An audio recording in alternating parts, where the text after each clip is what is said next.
Hi, welcome to Weekend Review, where we look at some of the news and the headlines. I'm Phil O'Connor, the Live Enterprise Director, joined this week by Meg Wingerter from the DIG team, my friend Don Mecoy from the business desk, and on the phone through the modern marvels of modern technology, we have Jeff Patterson, probably at his breakfast table in his robe still at home, from the sports desk, right, Jeff? That's a scary image right there, guys. It is. Let's move away from it as quickly as we can. Meg, let's talk about the health department, which is, there's no shortage of stories from the health department in recent months and weeks. The latest is all about medical marijuana. Yes. Let me just run quickly through. So the state approves changes to the regulations that are adopted on July 10th. The next day, the department's lawyer comes out and says they didn't listen to what I said about not doing that. We're not certain where these changes that they impose on the regulations come from. The Attorney General comes out and says you probably made a mistake in imposing these regulations. Mm-hmm. The board says, we're going to meet again and try and figure it out. Right. And then there's just more strangeness that evolves out of this, involving the attorney. So tell us what has happened with her. Okay. Well, she resigned from the health department Friday of last week. People initially thought it was because she was upset with the Board of Health not taking her advice Policy differences. Right, yeah. That they had added some amendments that she told them they probably didn't have the authority to do, which the Attorney General later agreed on that. But what actually happened was she was being investigated for sending some threatening emails to herself, which she had then turned over, and those were being as a medical marijuana supporter. It made it look like one of these supporters was stalking her, and they were somewhat threatening emails. But when investigators looked into it, they discovered that apparently she had sent these emails by looking through her phone, seeing she had logged into this account, and also looked up whether it would track her history and such. So crazy enough already. Yeah. Okay. Yeah. So we then yesterday, another new turn, and what? Yes. Some text messages came to light. Those were originally reported by NonDoc, another news website, which shows that Chelsea Church, the head of the pharmacy board, was texting with the health department lawyer, suggesting if you add this regulation we want requiring dispensaries to hire a pharmacist, then I have a job for you. It's not 100% clear from the texts whether she was actually offering a serious quid pro quo, you do this and you can have this job. It's difficult looking at texts to determine if somebody was joking or whether it was serious, but the Oklahoma County DA has asked state investigators to start looking into that also. So, and in Ezel's defense, one thing that she does say in that text exchange is, well, I'm only going to be able to do what's legal. Right, yeah. So there is sort of this statement of, I can't really do anything beyond what I'm legally allowed to do. Right, and she ultimately did not include that that measure that the pharmacists wanted, though the Board of Health actually did a last-minute amendment and added that. So it got through even though Ezel didn't put it in. Right, so there remain a lot of questions about just sort of how these regulations came to be, who was pushing them. There's a lot of questions around the Board of Health, who those members are, organizations they used to work for or represent. So this is a controversy and a story that's just going to continue to keep brewing. And then, of course, the legislature yesterday then announced the appointment of a commission, I guess, for that will sort of try to help figure out some parameters how we go forward. Is that essentially? That's my understanding. I'm not sure exactly how they're planning to approach that, because there hasn't been a special session called. I suppose they could meet between now and and early next year when they come back into regular session, or the governor could change her mind and call a session at some later point. But right now, there's not much they can do other than discuss, is my understanding. Just a lot of continuing uncertainty around this whole issue, and I have a feeling it's going to be that way for some time. Doing a great job of covering it, Meg. We look forward to your stories. Jeff, let's turn to a guy leaving town. Not sure how we sort of judge his tenure here. Carmelo Anthony is leaving Oklahoma City. Yeah, and it's definitely not as scandalous as the story that Meg was just talking about. But yeah, when you look back at the Carmelo Anthony era in Oklahoma City, it's going to be one of those mixed bag situations where you have a city like ours that's not the biggest market in the world, but you acquire that all-time top 25 type of player, and there's a lot of excitement, even though he's toward the tail end of his career. But I mean, there were good things, about his time in Oklahoma City. I mean, he was a model teammate. He may not have had the success that he had with the Nuggets and with the Knicks on the court, but he did have his moments.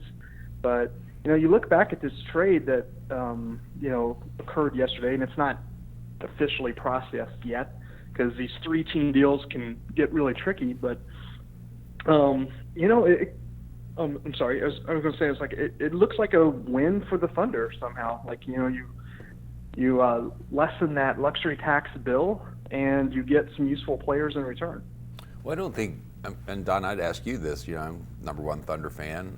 Do you think the Thunder got what they wanted out of Carmelo Anthony, or what they expected?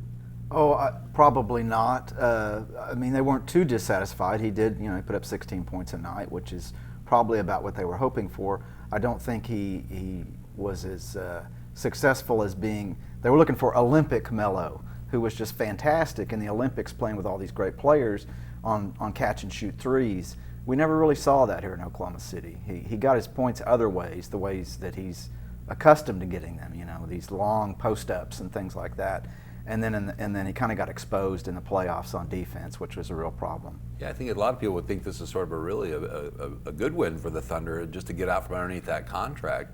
Jeff, is that I mean? Oh, and that's absolutely the case. I mean, most people would feel that the Thunder are going to have to buy out Carmelo Anthony, and that's just not really the organizational philosophy of just paying people to go away. So, and you get a guy like Dennis Schroeder, point guard from the Hawks. I mean, he's a solid player, but in this point guard heavy league, he's not one of the top tier guys. But the thing with Dennis Schroeder that's interesting is, like, he's really good off the pick and roll. And if anybody who watches the Thunder knows, like, that Westbrook Adams pick and roll, is something really to watch. So, if you have Dennis Schroeder coming off the second team or playing along with Russ and Steven Adams, like, that's going to be a fun thing to watch for everybody. I just want to announce the other player they got in the deal from Philly, Timothé Luwawu-Cabarrot. He's from France. He's a small forward. He's going to go by TLC as a nickname. That's helpful. I would make some sort of it is very helpful. I would make some sort of joke about a TLC song, Chasing Waterfalls or Scrubs, but I'll try not to embarrass myself. I appreciate that, Jeff. So does Schroeder push somebody off to the, does he take somebody's place now? Somebody see less playing time with him here? I mean, that's a good question. And, like, there's still some things up in the air in regards to, like, what ends up happening with, like, Corey Brewer, for example. Like, I mean, they kind of have the core mostly set, but, as they'll say, like, they're never done making moves. But in all likelihood, you're going to see, in the way things are situated at the moment, you'd see Schroeder with a second team, not a likelihood, but you also do have Raymond Felton under contract. So, I guess it's a good thing to have multiple guys who are good bringing up the ball, but Just like last year with bringing in Carmelo, and you just wondering like how all these pieces fit. That's going to be something we have to wait and see. Great. Well, thanks for the insight, Jeff. We'll have you back soon to talk about K-State and Kansas City Chiefs, because I know Don wants to talk about that. Jeff's got a lot of insight into anytime, that. guys. Okay, thanks a lot, Jeff. Don, let's talk about a lot of development in all sorts of parts of town.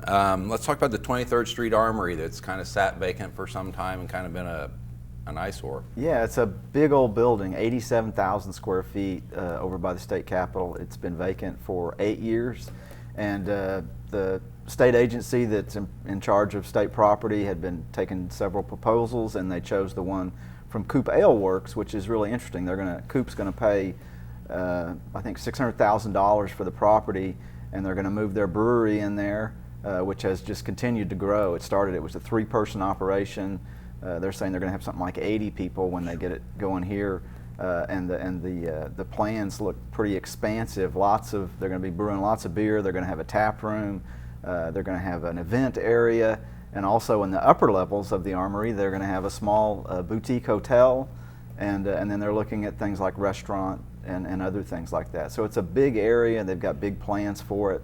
It's in a really interesting place because it's out there by the Capitol. But it's also, kind of in the Uptown 23rd area, which is all pretty vibrant, has a lot of restaurants and bars and attractions. So if that carries that development across, Lincoln and up that way, that would be really nice to see. Right.